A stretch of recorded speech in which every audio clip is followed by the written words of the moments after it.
grab a pen and pad. You're listening to the Take Notes with Kee Kee Barber podcast. Your host, Kee Kee Barber, a wife, mother, entrepreneur, educator, and author, shares her experiences, expertise, and advice that you can apply to your own lives.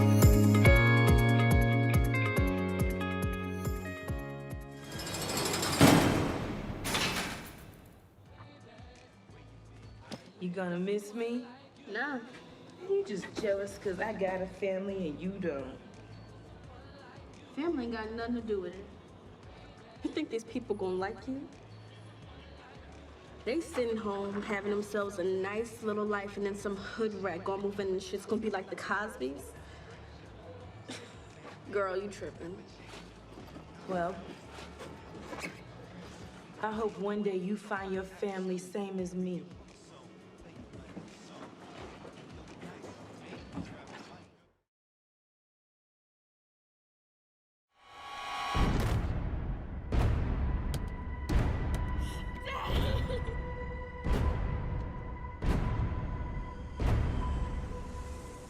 Meridia! You can come out now! We're FBI! Safe to get out of the car. Down! Stop shooting at us so we can talk! You mean so you can shoot me like you shot my dad? Look, we're here to bring you to your mom. She wants to see you. My mother's dead. No, she's alive. She's at our office right now, Meridia. You're lying. No, we're not! She's alive! Your mother risked her life so she could see you again. Then where is she? My dad told me she was dead and showed me photos. I'd be dead too if he didn't hide me from people like you. Why would he lie to me? He loved me.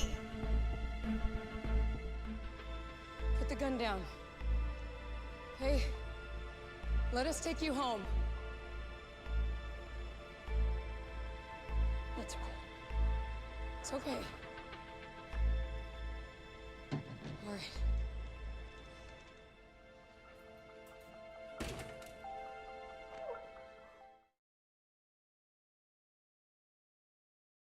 Hey. Hello. How are you? I'm good, Mother. How are you? I'm great. I'm blessed, highly favored, no problems. You know. Welcome to the show. Thank you for having me. I'm excited. Okay, so everybody, this is our show tonight with my daughter, Gi'onna Kamille, and this is going to be just a talk with mother and daughter about various things from acting to everything. So thank you for joining us again. This is Take Knowtes with Kee Kee Barber, and I am your host, Kee Kee Barber. So before we get started, we want to just go into our regular segments. I want to shout out two businesses. I always shout out two businesses that I want to give big ups to, and you guys could visit them later in the chat. I'll leave everything below in the chat, the links to their businesses. And the first business I wanted to shout out was Cherie's Touch of Elegance. And what she does is a lot of event planning. She has an event space, and she also comes out and decorates for birthday parties, for baby showers, for weddings, for everything like that. If you want to rent things from her, you could also do that. So Cherie's Touch of Elegance, you get this shout out today for today's show. And also, you see what I'm wearing? Y'all look cute. You see me?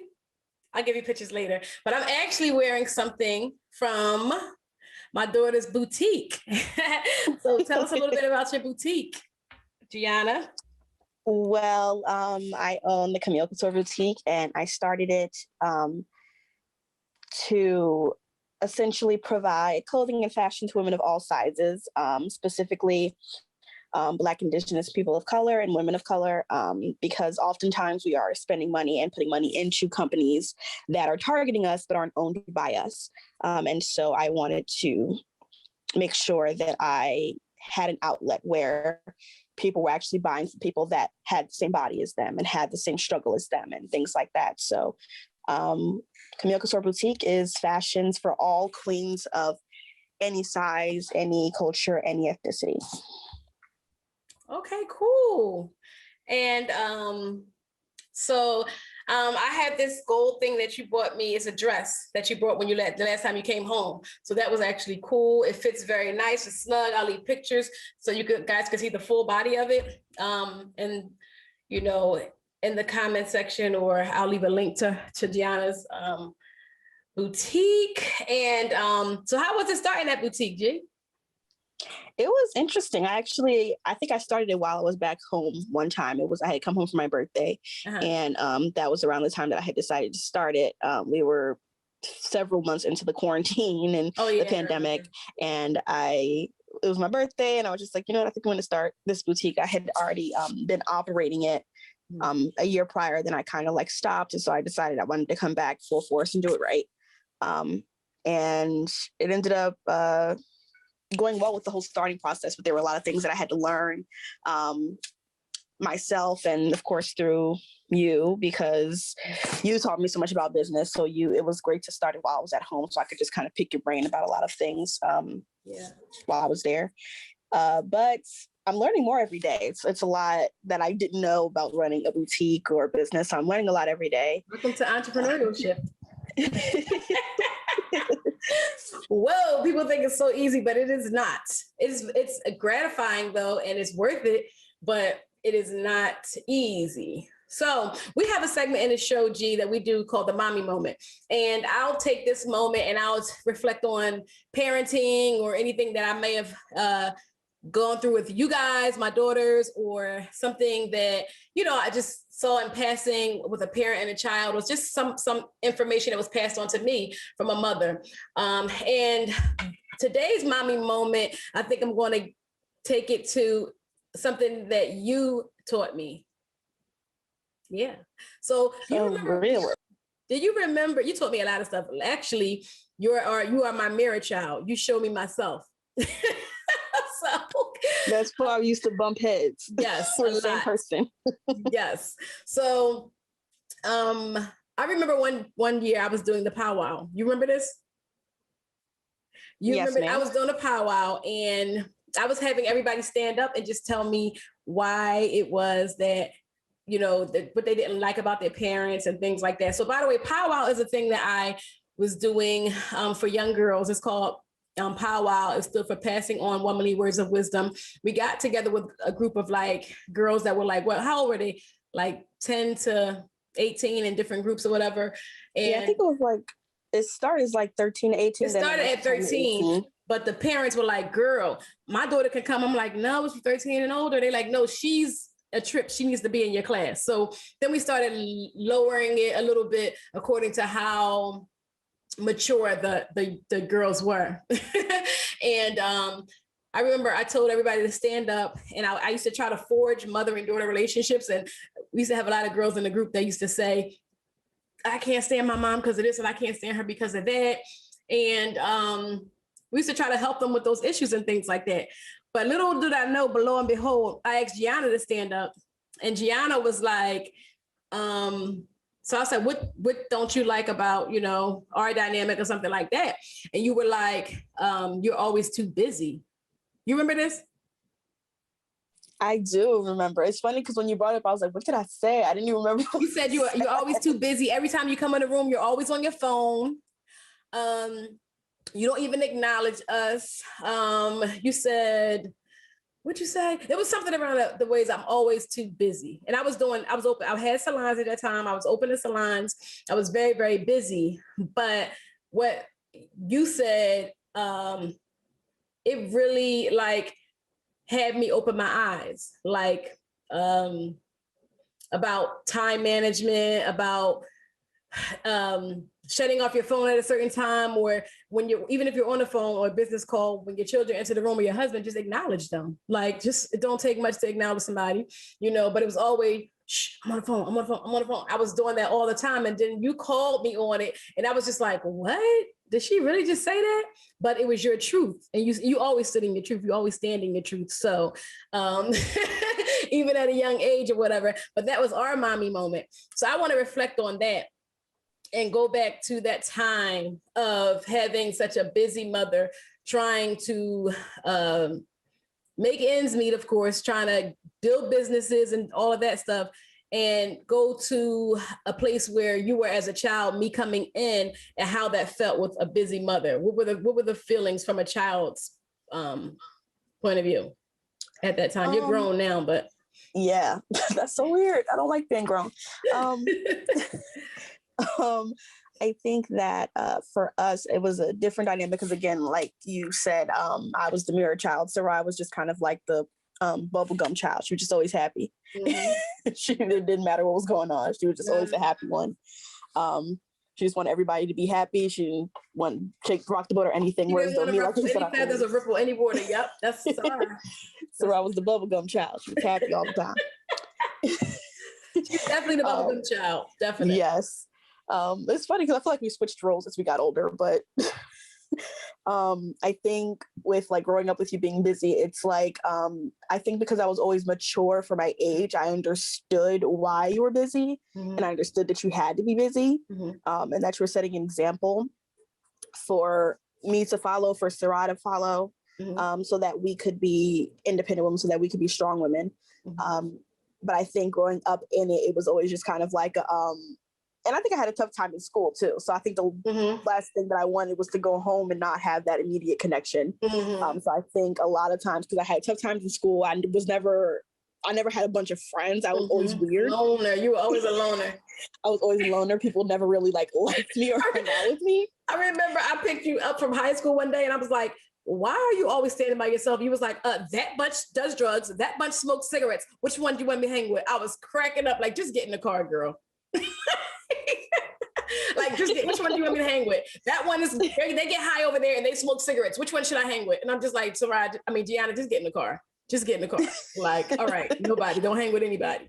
I was always ready with a quip. You were always witty, very, very witty, and on your toes about a whole lot of things. But it was just that snapback. You know, you get it naturally. You get it from your father. Yes, and it's funny because when it comes to my dad, I can never match him. Like I'll try, and he always beats me to it, and I'm like, dang it.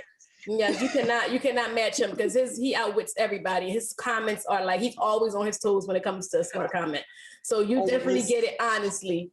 You know, you definitely get it honestly. So that was are you done with that? How you felt as a child? So it was basically, you knew that I had to work. You understood why I had to work. But it just felt, I guess, lonely because again, I was the oldest too. So it's like I had anybody immediately. And you were by yourself for the first almost 8 years too. Yeah. And then when Sarai came, it was like, oh, I know, no, y'all didn't. No, y'all didn't. I loved Sarai as a baby. You love Sarai to walk today. And talk to them. When Sarai was, she got on my nerves. Yeah, when she was little, you was not trying to have it, you know. But yeah, those are good things. So I feel like I've grown. Of course, I was a young mother. I had Gi'onna when I was 20 years old. You know, always living on my own, always trying to make something and trying to go to the next level. So I was busy building salons and things like that. So she did have, for the most part, she was with her grandmother. God rest her soul, Miss May would watch her for me when you were younger. My mom would watch you. You know, you'd be at home. And I'd be at Auntie Quay's. I remember. You'd be at Auntie Quay's. You would just be, and I'll be in the shop for many, many hours or whatever. And I do want to take a moment to applaud you for that, because no matter what was going on, at least I can say I never lived in a home that wasn't nice, that wasn't well put together, that wasn't clean, that wasn't, you know, what I needed, you know, and it wasn't even what I needed. It was like homes that kids would want to grow up in. So I definitely applaud you for that. I never knew what it was like to live in a place that was dilapidated or not put together or not clean or not homey or not decorated or didn't have a dishwasher. Like, yeah. I didn't know what I try to give you guys the life, but you know, as you get older, you realize that all those things are nice as they are, but kids need other things, you know, and I'm learning that more, you know, with Sarai and with being a parent, starting, I guess, when I had you, I was 20. By the time I had Sarai, I was maybe almost 27, 28. Yeah, because we're 7.5 years apart. So I had grown tremendously, you know, with the parenting aspect of it. So and you know how you see, like, my brother Fred does it even to this day. Like when I was younger, mommy ain't do that with me. She do it with Terrence. And I'm like, yo, bro, you 50. Terrence is like, there has to be some difference in the growth, okay? We're not gonna raise you the same way. So that's how it was. So you went through all the struggle with me. You were the child that you saw we didn't have. We lacked at times when, you know, the car was down and we had to get on a bus and we had to scrape money to make money work, and how we had to go from, I remember one time you wanted some money for acting. You wanted some money. You always want money for acting, girl. And I always try to get my coins together to make it happen. Okay. Absolutely. So this one time you wanted some money to go to a Disney camp, I think it was, or something like that. And, oh gosh. Yes. And I was just like, oh no. So I was like, no, Gi'onna, I'm not spending that money for you to go. I think it was with a certain actor or something like that. And I think the camp was a few grand or something. I don't know. But yeah, it was like $5,000 or something. I was like, I am not spending it. So we wound up moving out of this lavish apartment we were living in, right? And paying all this money in rent. And we wound up moving to a house in Northeast Philly, I remember. And it was a lot cheaper. It was like, the house was like $800 a month. Our apartment was probably like $1,800 a month when we lived the lavish apartment. Yeah, because I think we had multiple bathrooms. We had multiple bathrooms. Nice It was like a nice spread, and we had it was gated. It was like it was swimming pool, all that stuff there, you know. And that's after my divorce. So I had to maintain all of that. And then I was like, you know what? I want to go ahead and I had a property. I did have a property in North Philadelphia. And I was like, I want to do some things to fix it up, because I had bought it, but it wasn't fixed up yet. And what had happened was I was like, okay, let me just go ahead and downsize and save some money instead of giving them, you know, all this money a month. Let me downsize and go somewhere else. So y'all were mad. Y'all were like, especially you, G likes her stuff lavish. So when we had to move to that house, Gi'onna was looking around like, oh no, she didn't. Like, what are we doing here? So I think it was a nice house. It was a nice house. It just wasn't where we came from. You know, it wasn't like, I was like, why are we leaving the condo? Why are we leaving this to go there? That don't make no sense. So I remember we had a plumbing problem with my rental property. And I remember it cost like somewhere between $5,000 and $6,000. Well, they would tell me $10,000, but I found somebody, a master plumber, to do it for like $6,000. And to go ahead and you know, go in the street and fix the piping and everything or whatever. And you were like, I thought you ain't have no money. I think you were still mad from the Disney thing before that. And I was like, I have money, not for that, sweetheart, not for that. And I'm glad I didn't give you the money for the Disney, because I'd have been mad because I wouldn't have had it for the plumber. Right. I understand that now. I ain't got no money. To the next round. I was like, oh my God. So we had to get that property fixed, and that started the other properties and things like that. So that was like me basically falling back to spring forward. So now you understand as an adult, like the things that I had to do and the sacrifices I had to make in order to get us to the level that we are now and growing, you know? So I wanted to talk about some of the acting things. Some people are going to be asking, you know, how'd you get Gi'onna into acting? How did it happen? You could probably talk about that. My thing is with the acting, I knew you were an actress. I knew you were born for television. That's why I got you involved so young. You were reading at like 2 years old. You were reciting things that were like crazy before you were 5. You were reciting, like, your memory was impeccable. You would laugh on on command. You would be sad. You would make the angry face. You were little doing these things. And I'm like, yo, this girl is a character. So I went into starting like print ads and things like that with you. And just trying to find some agents. You know, of course, we ran into some people that just want money. And then we ran into, like, until we kept going and found somebody that was reputable and someone who didn't want money, but actually got you shows. And the two, do you recall the two? I know one was Expressions. We were with Expressions for a long time. Yes, Expressions. And then the Actor Center, Rodney Robb. Do you remember him? The Actor Center. And he just retired. He just retired a couple years back, but somebody else took over. Yeah. But the Actor Center was a very pivotal, played a very pivotal role, and Expressions played an even bigger role, because Expressions was like, oh my God, yes, she has it. Bring her, just we'll take her pictures. And they started booking you for things and things like that. So that was, I think, the beginning of what is now becoming Gi'onna Kamille, the household name. So you have played on, can you roll it down? Because I'm going to put it at the bottom, but I want you just to roll it down. I've been on some amazing things. I've done A Blind Spot, which was on NBC. Orange is the New Black, a show called Good Girls, also on NBC. I actually just finished doing the new Saved by the Bell reboot.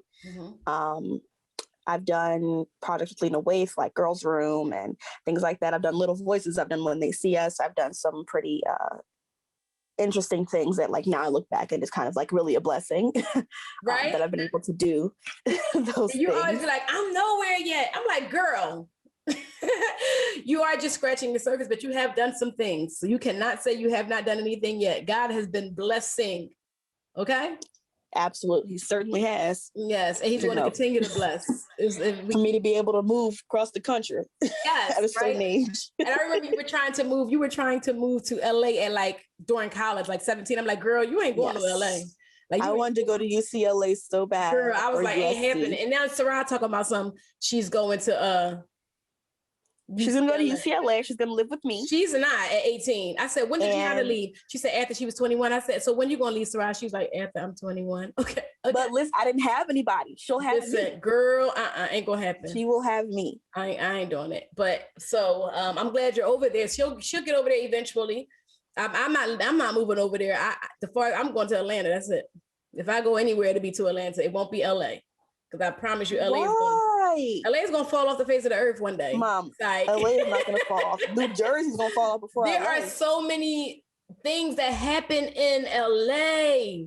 It's really not. And that's the funny thing, because it's like, I mean, that was my fear moving. And it's funny because from the outside looking in, it looks that way. And then when you're here, like, you call me sometimes, you're like, oh my gosh, I just want to make sure you were okay. And I'm like, from what? Like, half the time living here, I'm like, don't girl, know what's going on. I just heard something happen. I'm making sure you're okay. But like, when you're living here, you have no idea what's going on. I'm just like, oh, that happened? I watch the news and I know everything that's happening. And my favorite thing is Rodeo Drive and Pretty Woman. I just live vicariously through her. Like, Pretty Woman is my favorite movie. I just want to walk down Rodeo Drive and I want to go in the stores and be like, big mistake. Big mistake. You've said that since I was like a child. With a bunch of bags. I promise you I'm going to do it one day. With a bunch of bags, and I just want to do that. That's all I want to do, But I want to live out there. Like, oh my God. So LA is amazing. You'd love it.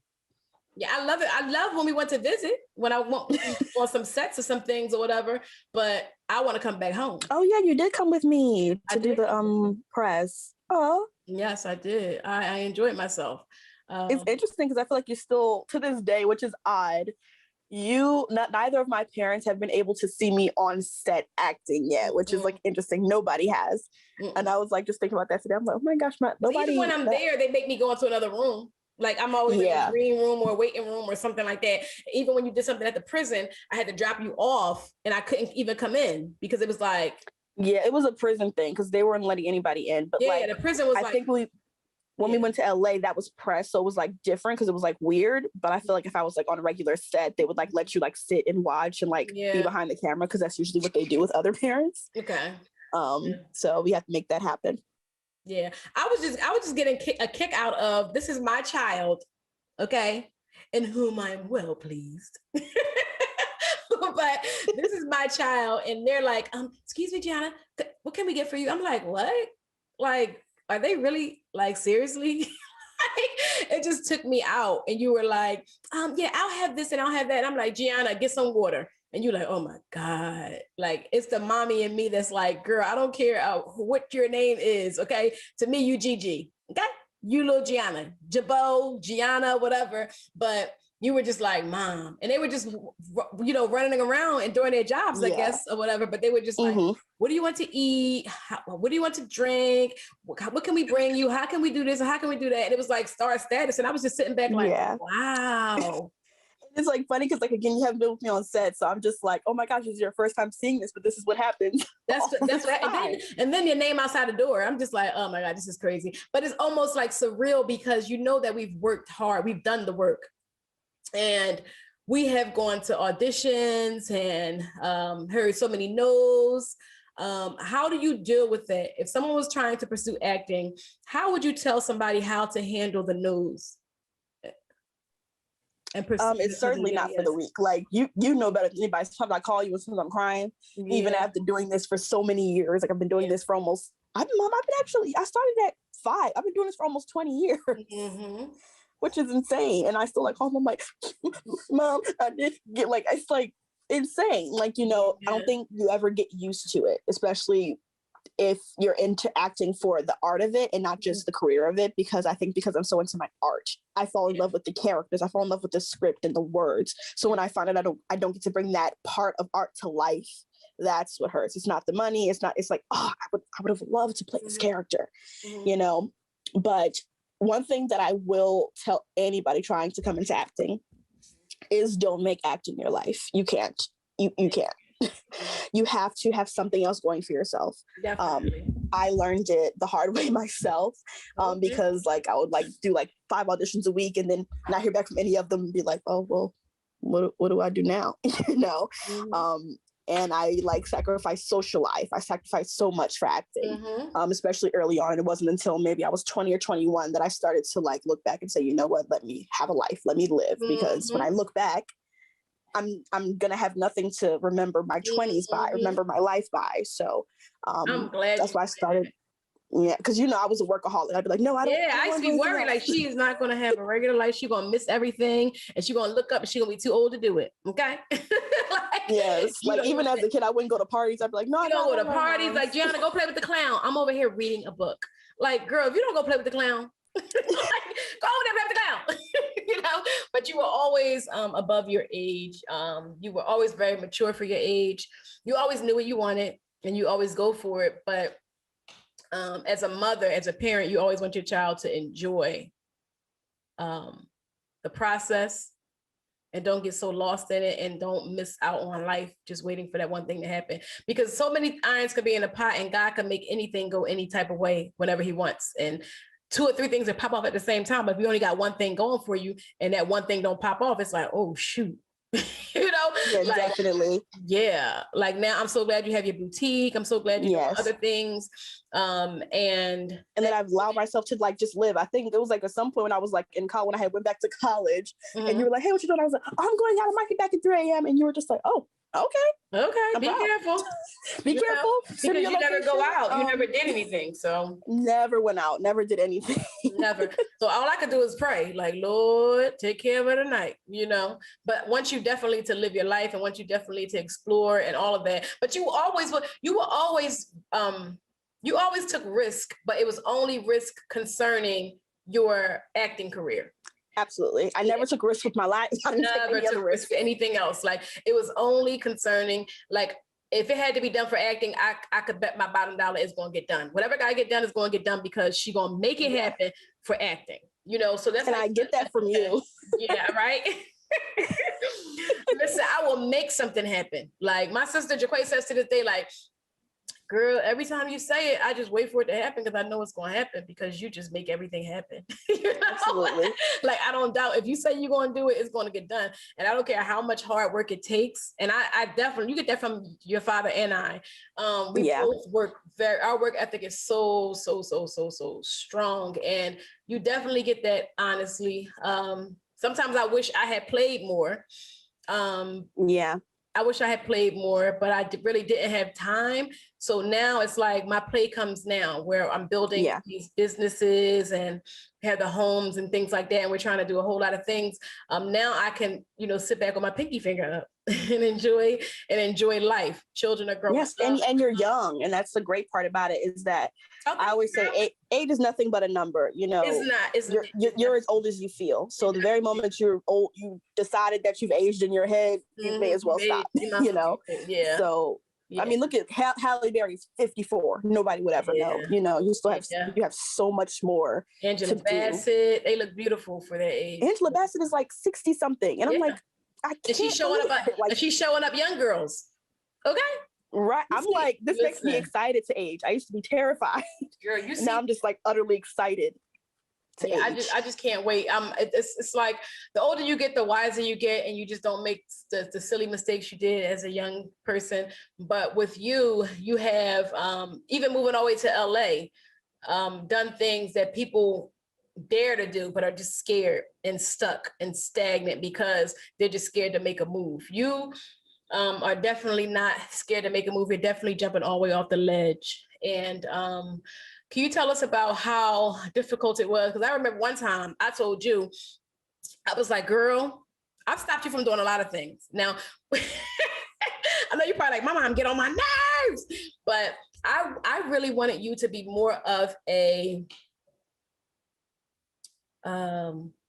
beautiful member of society than I wanted you to be an actress.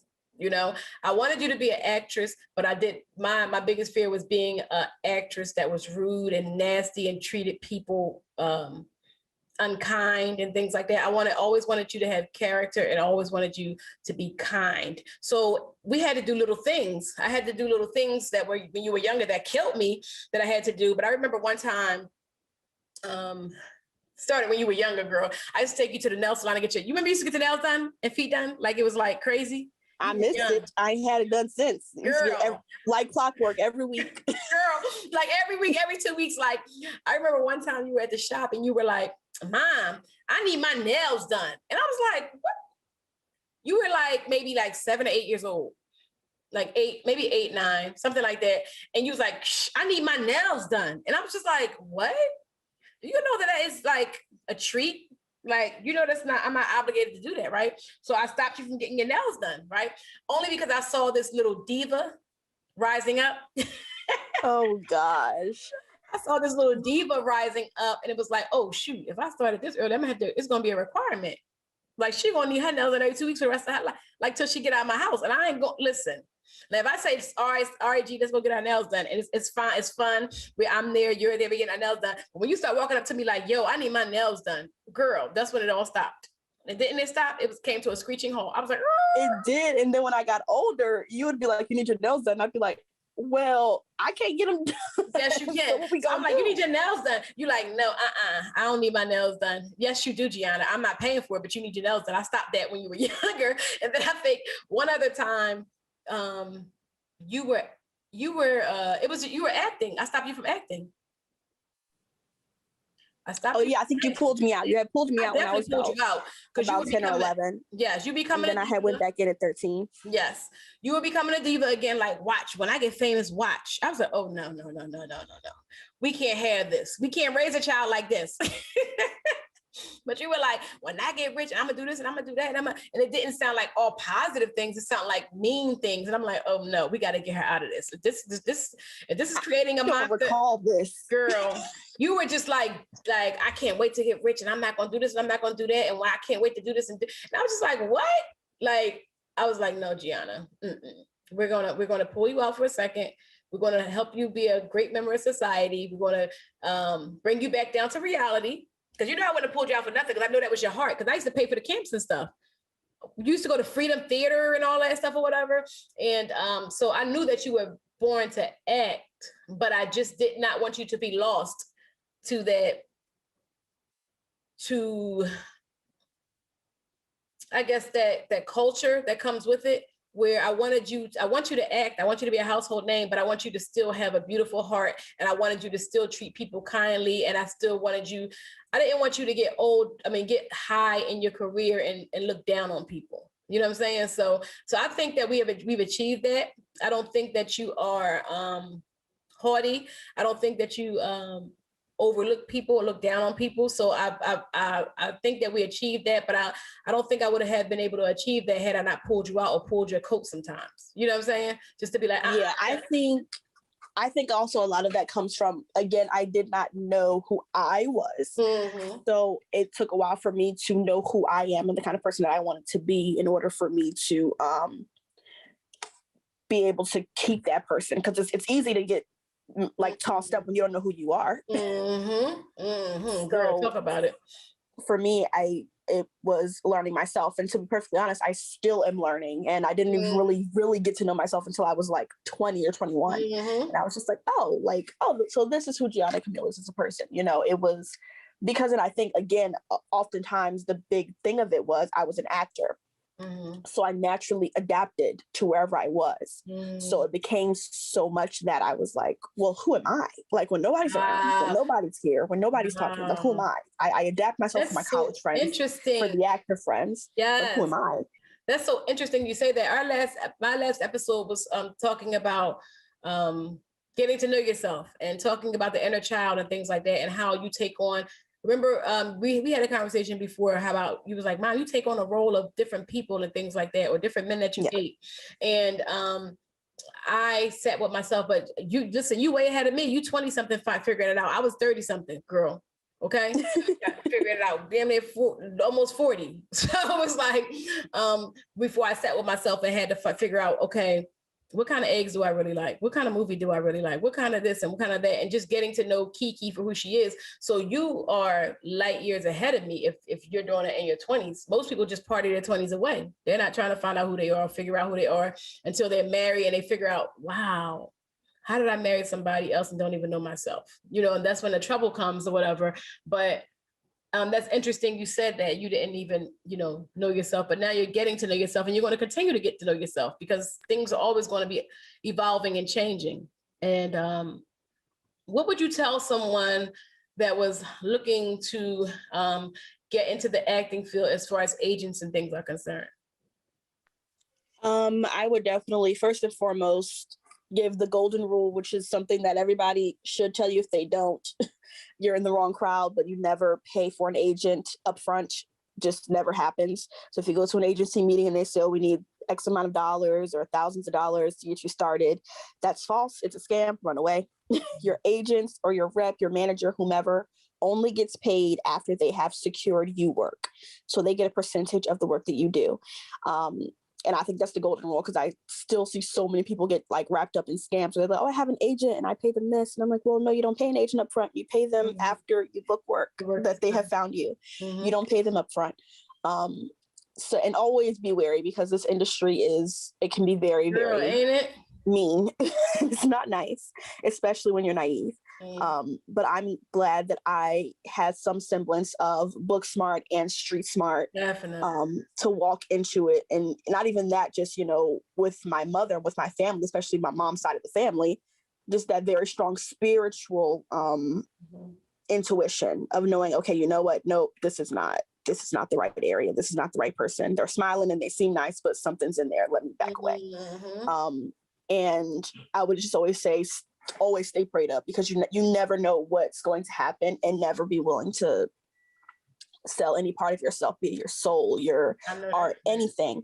You can't because it's not worth it, to be perfectly honest. And I'm grateful that at 20 something, even when I was younger, I could always look back and say, you know what, when I become bigger, when I become this, when I become that, I don't want to look back and think of what I had to do to get there.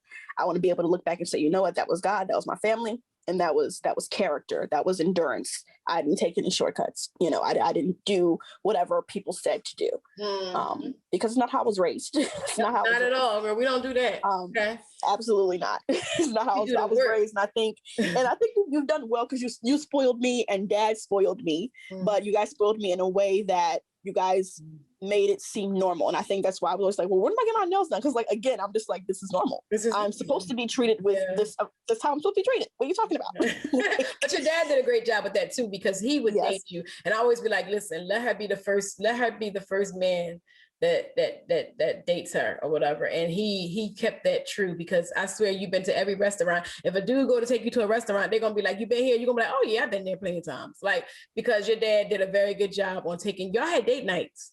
You remember that? Yes. And to this day, when I just last visited him in October, we had a date before I left. Yes, y'all had date nights. Reggie would come and get you, take you to dinner, and take you to all these, and make you try different things. Like, make sure you were cultured, make sure you try different things. Now, I wasn't into trying different things as far as eating. I don't play with my food, and I won't play with that. I'm not adventurous when it comes to that, but he will try. And have you tried different things? So I think he did a great job as a father, just having you cultured and dating you and letting you know what to expect and what a young lady is supposed to expect from a man, you know. So whoever comes along, whoever you decide to date, they're going to have it tough probably because you're spoiled. I mean, you're yes. It's already tough. I don't date as it. So it's going to already be like, you know, no, my dad wouldn't do that, or my dad, you know. So and I think that's a great thing for a daughter to have. Never wanted to stand in a way of you and your father's relationship, even when you were younger, when he got on my nerves. But we happen to be good friends now. Like we could talk. Yes, I never saw that, and I always like talk about it because I'm just like, I've never seen the parts where like he got on your nerves. As far as I was concerned, as a child, y'all was best friends like my whole life. Best friends, right? For your whole life. As far as I'm concerned, I'm like, I've never even seen you guys disagree. He just make me laugh all the time. He just so silly. Like even from the time you were in, I was in a labor room with you, and he was just like playing like the doctor, and like I'm like, get him, and they're like, you want me to take him out of here for a minute? I'm like, please put him in the hallway for a second, because I'm like having these contractions, and he's playing way too much, you know. But that's one thing that we always are able to laugh. So you always see your father and I laugh, you know. Yes, like even if I'm FaceTiming my dad and I just happen to be with my mom, somehow, some way, it becomes a conversation with all three of us, not just me and my dad. And it just becomes all three of us laughing, all three of us joking around. He was talking about you earlier today. He was? What did he say? When I was like FaceTiming him, and I was just talking to him about, because he was like, who puts flour in mac and cheese? I was like, well, if you make a roux, you have to. My mom sometimes does like that. She makes a roux. And he was like, well, look at her. She done graduated from making half-cooked rice and stuff like that. And you know, he says that every time he sees you cooking. Every time he sees you cooking, I like, dude, I was like really like 19, sir, okay? I better know something between 19 and 40 something. Like I better have learned. But yeah, he's funny. But yeah, I think it's good for for children to see their parents interacting. Yes. And I've never went a birthday without both of you there. I've never had to separate birthdays. I've always had a birthday gathering, both of you there. Mm-hmm. No tension, no weirdness. You guys both got to drive me to college. We always celebrated you. And I think that needs to happen a lot in families. I mean, I know sometimes it can't all the time because some adults act worse than children. But I think when it comes to just for the sake of the child, if you can come together and you can have the birthdays together, they can see both of the parents interacting. That makes for a healthier child. That makes for a happier child, you know?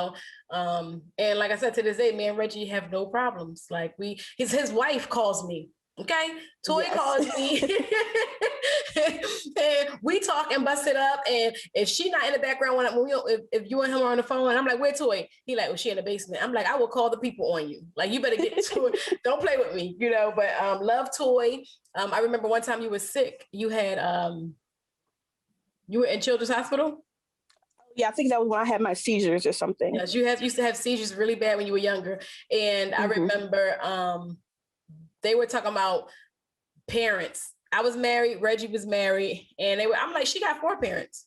Like, what? You crazy. So I was like, we're not leaving. We're going to take shifts or whatever, but we need 4 parent passes. They're not 2, it's 4. So the lady was like, just give them 4 parent passes because they're not.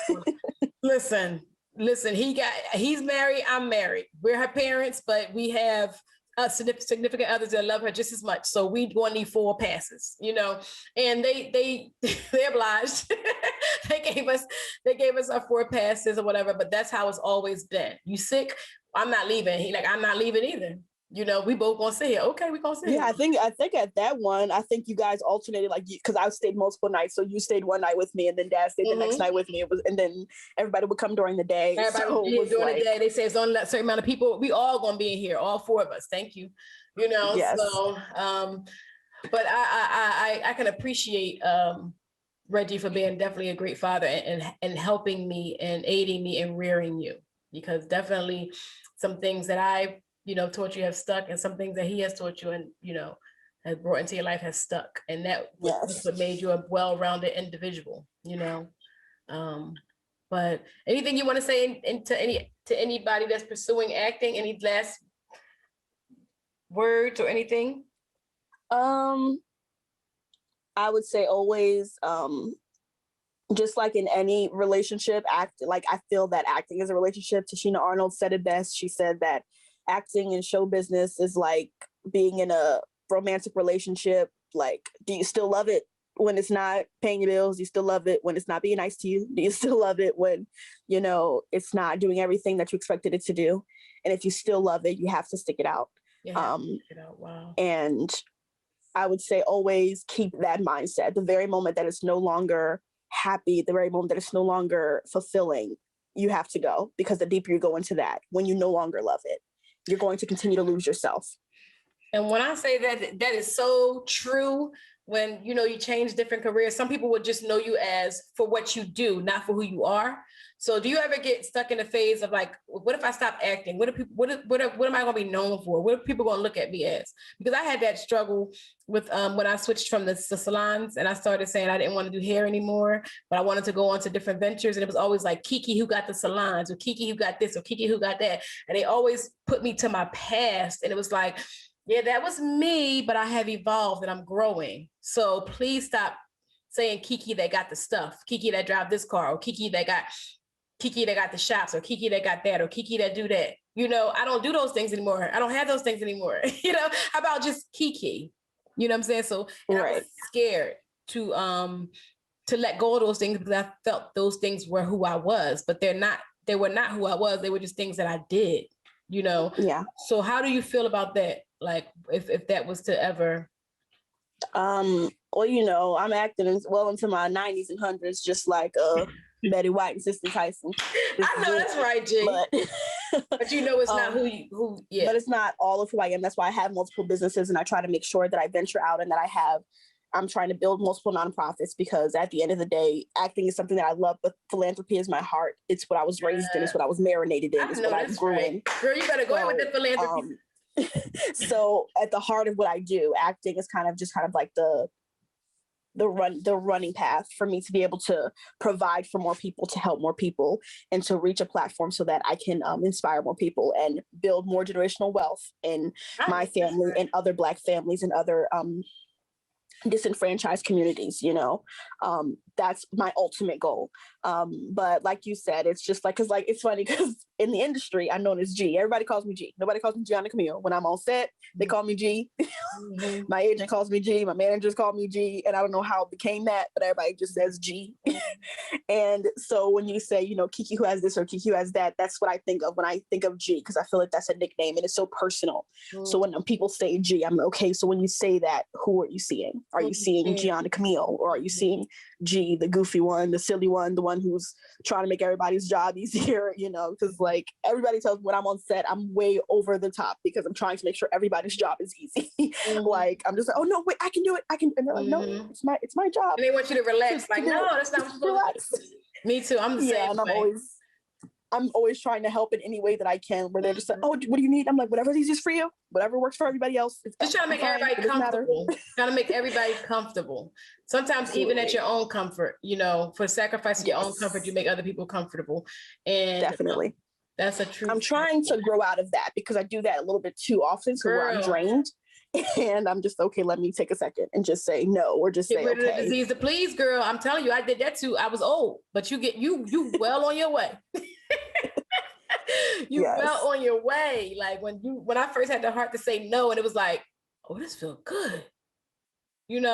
And people looking at me like, she changed, she different. No, I just said, no, I'm still the same person. I just don't feel like it. I'm not going to lie and say I do. And I'm not going to give you a reason to make up a lie as to why I said no. It's just no, and stand firm in it. But once you start doing that, you'll be well on your way, because these are the things that I've learned older. So if you're getting these lessons at 20 something, girl, you're going to be all right. You're going to be all right come when you hit your 30s. You're going to be well. Yeah, you always said I was wise beyond my years. You are wise beyond. You listen, you fast track ahead of me, because when you get my age, you'll be so set in who you are, firm, flat-footed and firm in who you are, and not second guessing who you are, knowing exactly who you are, your worth and what you want. And you always go after what you want anyway. So that's not going to change. That's just going to enhance as you get older, but you've done the brick, you've laid all the bricks, you've done the work. So now once you finish laying all the bricks, it's nothing to do but walk the path. you know? Yeah, you guys laid the bricks. I'm just kind of we laid some of the bricks. We helped you with some of them bricks. We definitely did. We definitely. And you guys made it easier. You know, you guys walked so I could run. Well, we supported you. I felt like even when you were younger, it was important for me because I always, when you guys were first born, I dedicated you guys to Christ. So as soon as you came out, I was like, Lord, here they go right back at you. You know, it's like, Lord, take them and protect them. It's so many things that I can't do that you can do. And with you leading me, I could do a whole lot of things as a mother, more so than I could if I didn't have you, if you wasn't covering them or whatever. And he has definitely been very good at showing me what to do with you guys as far as, you know, molding you with your career and letting me know, like, this is the path that I have her on. Now I need you to make sure that she gets there, you know? So, cause me and you were going through it with high school and stuff. Like, I want to go. I'm like, you're going to Central. That's it. You're going to Central High School. And that's it. I want to go to, you know, I want to go to Kappa. I want to go to Kappa. And then, you know, God always deals with me like, let her go to Kappa. And I'm like, you know. I'm so happy I did. Yes, and it was the right decision for you because you were like, I'm not going to be happy at Central. It's going to be a bunch of book work. I want to do my acting, and you know. So I was like, okay. So God got on me about that. He convicted me, and I was like, all right, Lord, I'm gonna let her go to Kappa. And then that's one other thing you were going through in your life, and God was like, I remember I was in my classroom, I was sweeping the floor before my students came in, and God was like, you were going through something. And God was like, it's not about you. I said, I wish you would. This ain't gonna happen, not on my watch. And just, you know, in my head, saying all the things that weren't gonna happen. And God was like, it ain't about you. First of all, like, who are you to say what? Because it makes you feel some type of way. You don't matter in this situation. So he'll check me. So when you think I'm not being convicted about stuff, I am being convicted about stuff. Yeah. If I come back and change my mind or recant, I just didn't do that on my own. God told me to do it. So, you know, that's the only person I'm scared of. You know, so if God says that's the only person I'm scared of in this whole wide world is God and my mom. You know, because I don't want it with Sarah. But that's never going in. I'm gonna be scared of you for the rest of my life. Lord Jesus.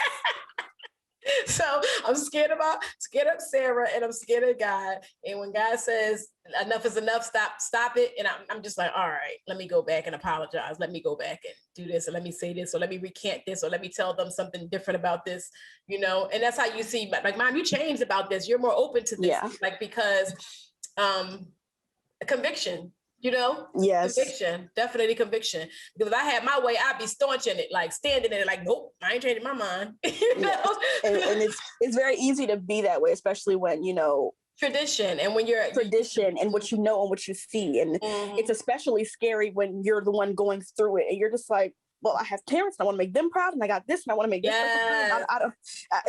It's like literally for a it would drive you crazy, first of all. Yeah, my end of high school into college, I literally shut down because I was like, I have to make my parents proud. I have to do what I have to do because I felt that so much was on my back for the family. I was just like, I'm doing things nobody else has done. I have to stay this course. I have to stay focused. You just have to do what it is that makes your heart happy. If you woke up tomorrow morning and said, Mom, I did not want to act anymore, I don't want to do this, guess what?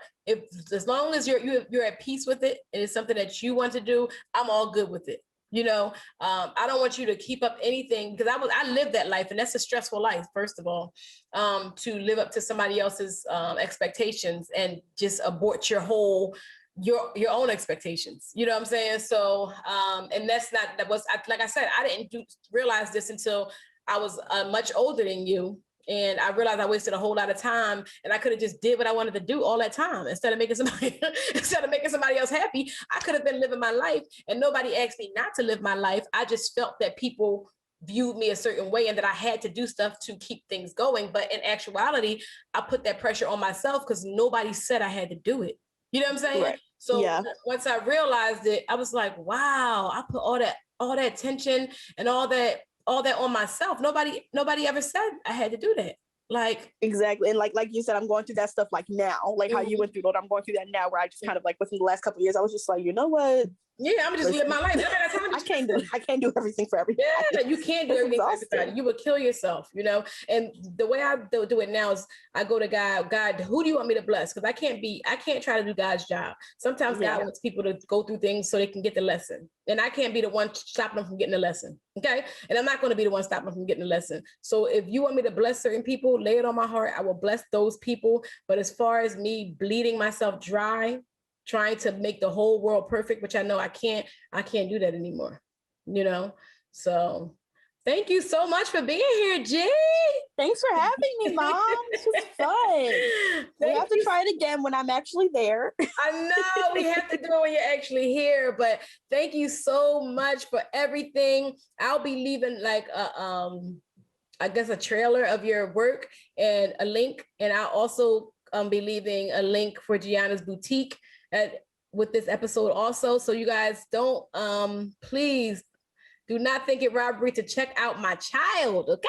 Who I am most proud of, and all of her endeavors, everything that she does, everything she strives for, I just know it's going to be big, you know, and we want to support our own, even at grassroots. We don't want to wait until they blow up, you know, we want to support them every step of the way. And right. I'm literally looking at the award you got me as you say that, which is funny.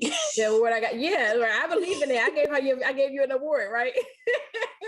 But we have to support our own, have to support our babies. So both of the businesses will be in the link. So just check them out. But thank you so much, Gi'onna, for coming tonight. So thank you for having me. This was fun. It was fun. So if you liked the video, please like, share, subscribe.